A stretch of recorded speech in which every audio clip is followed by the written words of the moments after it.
বিএনপির সরকারের তৃতীয় জাতীয় অর্থনৈতিক পরিষদের নির্বাহী কমিটির একনেক বৈঠক অনুষ্ঠিত হয়েছে।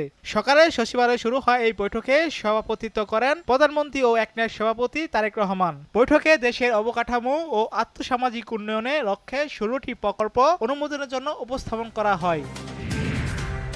৯৮% শিশুকে হামের টিকা দেওয়া হয়েছে, বাকি ২% শিশুকেও টিকার আওতায় নিয়ে আসার চেষ্টা করছে সরকার বলে জানিয়েছেন স্বাস্থ্যমন্ত্রী সরদার মোহাম্মদ সাখাওয়াত হোসেন। সকালে সচিবালয়ে স্বাস্থ্য মন্ত্রণালয়ের সভাকক্ষে এই কথা জানান তিনি। এ সময় জুন মাস থেকে ২ ধাপে ভিটামিন এ ক্যাপসুল দেওয়া হবে বলেও জানান স্বাস্থ্যমন্ত্রী।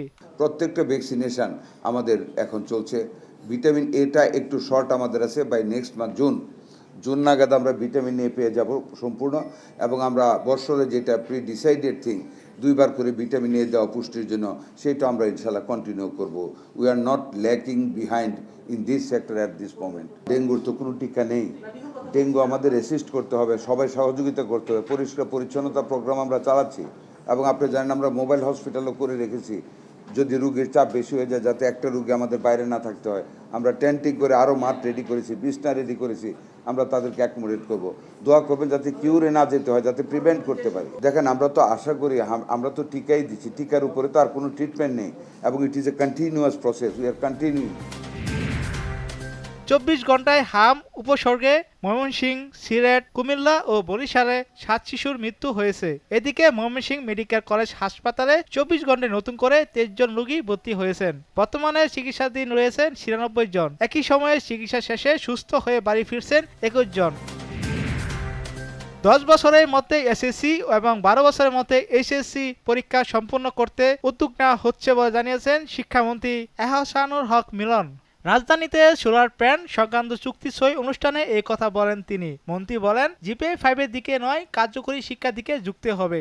এজন্য শিক্ষা ব্যবস্থার ব্যাপক সংস্কার প্রয়োজন। রাষ্ট্র তোমাদের জন্য যা প্রয়োজনীয়তা করছে, কোনো দিকেই কার্পণ্যতা করা হচ্ছে না। এই স্পেশাল কলেজটিকে কত না সুবিধা সরকার থেকে দেওয়া হচ্ছে, তা আমরা কি তোমাদেরকে চাইতে পারি না? ইংরেজিতে বলে ওয়ান হ্যান্ড ওয়াশেস আদার্স। আমরা তোমাদের জন্য করব, তোমরা আমাদের জন্য করবে। তবে সবচেয়ে বেশি প্রয়োজন হচ্ছে ভ্যালুস। প্রথম ফ্যামিলি ভ্যালুস, রিলিজিয়াস ভ্যালুস। এই ভ্যালুসগুলি আমাদের থাকতে হবে। আজকে জাতি ভ্যালুস বিবর্জিত হয়ে যাচ্ছিল, সঠিক পথে যাচ্ছিল না। আজকে সেই লিডারশিপটি আনার চেষ্টা করেছেন আমাদের নেতা, আজকের প্রধানমন্ত্রী তারেক রহমান।